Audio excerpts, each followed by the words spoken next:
The law perverted, and the police powers of the state perverted along with it. The law, I say, not only turned from its proper purpose, but made to follow an entirely contrary purpose.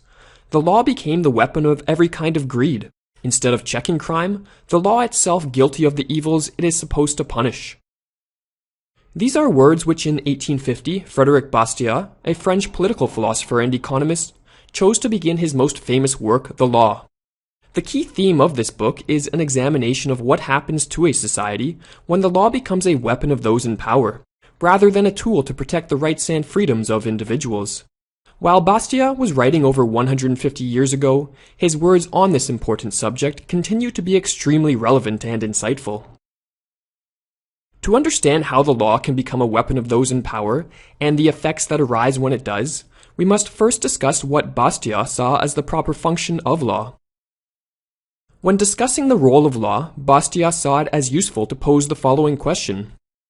Since no individual acting separately can lawfully use force to destroy the rights of others, does it not logically follow that the same principle also applies to the common force that is nothing more than the organized combination of the individual forces?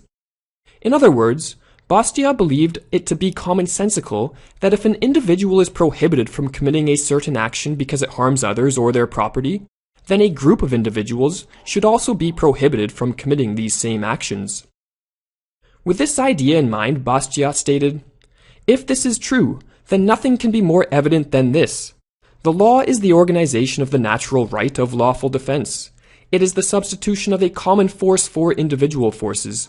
And this common force is to do only what the individual forces have a natural and lawful right to do, to protect persons, liberties, and properties, to maintain the right of each, and to cause justice to reign over all." Bastiat put forth what is called a negative conception of law. For him, law was a tool to help prevent certain actions which harmed others or their property. It was not a tool to be used to compel or coerce people to act in a certain way, which is called a positive conception of law. When law and force keep a person within the bounds of justice, they impose nothing but a mere negation. They oblige him only to abstain from harming others. They violate neither his personality, his liberty, nor his property. They safeguard all these. But when the law, by means of its necessary agent, force, imposes upon men a regulation of labor, a method or a subject of education, a religious faith or creed, then the law is no longer negative, it acts positively upon people. These days, as is evidenced by the massive growth of government, politicians are largely in favor of a positive conception of law. This bias was also present in Bastiat's time, and in his book The Law, Bastiat emphasized the danger that arises when the use of law expands beyond imposing a mere negation. One of the most common and serious dangers is the emergence of what Bastiat called legal plunder. When a portion of wealth, Bastiat wrote, is transferred from the person who owns it, without his consent and without compensation, and whether by force or by fraud, to anyone who does not own it, then I say that property is violated, that an act of plunder is committed. I say that this act is exactly what the law is supposed to suppress, always and everywhere. When the law itself commits this act that it is supposed to suppress, I say that plunder is still committed.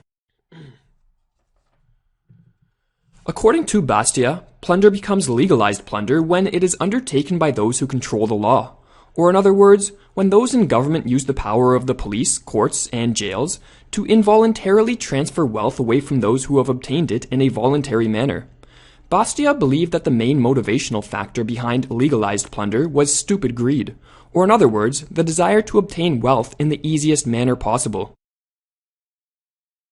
In order to survive, humans must consume goods, and to obtain these goods one can either make use of voluntary means, which may include being the recipient of charity, but for most people means performing labor, or one can make use of involuntary means, namely using force, fraud, or coercion to take goods from others. The involuntary means to obtain goods is what Bastiat called plunder. Following from this, Bastiat wrote, "Now since man is naturally inclined to avoid pain, and since labor is pain in itself, it follows that men will resort to plunder whenever plunder is easier than work. History shows this quite clearly. As Bastiat recognized, plunder becomes much easier when permitted by the law. When the plunder is abetted by the law, it does not fear your courts, your police, and your prisons. Rather, it may call upon them for help. Recognizing the danger to society which results from excessive plundering, legal or otherwise, Bastiat maintained that plunder must be made more painful and dangerous than labor. It should not be easier for an individual, corporation, or government employee to grow rich by influencing the law than it is to grow rich in a voluntary manner, that is, by serving the needs of other human beings.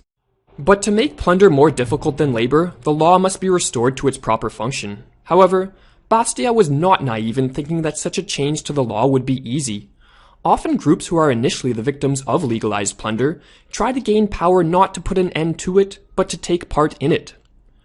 Men naturally rebel against the injustice of which they are victims. Thus, when plunder is organized by law for the profit of those who make the law, all the plundered classes try somehow to enter, by peaceful or revolutionary means, into the making of laws.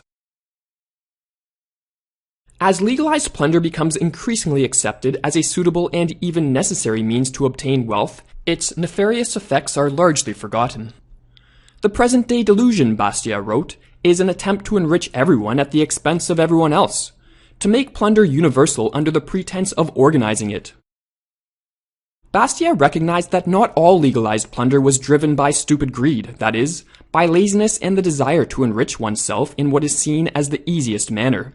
Rather, there are also people motivated to partake in legalized plunder by what Bastiat called false philanthropy. Those driven by false philanthropy believe legalized plunder to be the best means to alleviate poverty and suffering.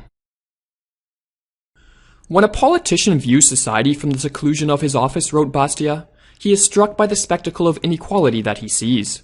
He deplores the deprivations, which are the lot of so many of our brothers, deprivations which appear to be even sadder when contrasted with luxury and wealth. Perhaps the politician should ask himself whether this state of affairs has not been caused by old conquests and lootings, and by more recent legal plunder. But the politician never gives this a thought. His mind turns to organizations, combinations, and arrangements, legal or apparently legal. He attempts to remedy the evil by increasing and perpetuating the very thing that caused the evil in the first place, legal plunder.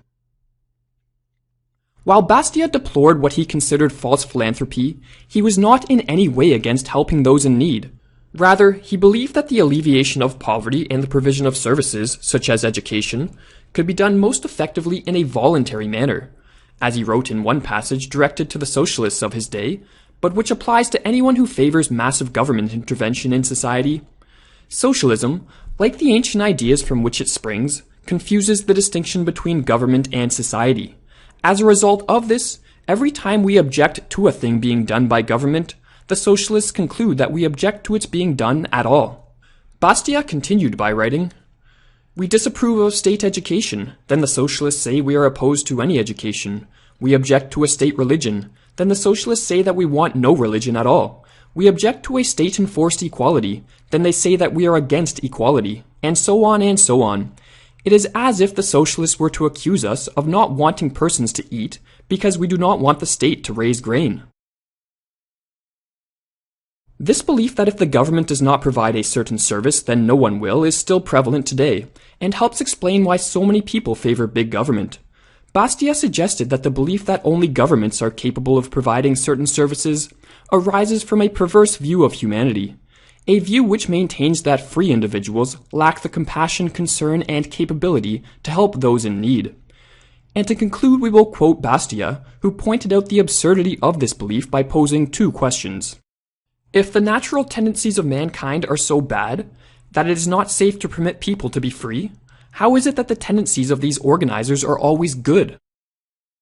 If we are free, does it follow that we shall then cease to associate with each other, to help each other, to love and succor our unfortunate brothers, to study the secrets of nature, and to strive to improve ourselves to the best of our abilities?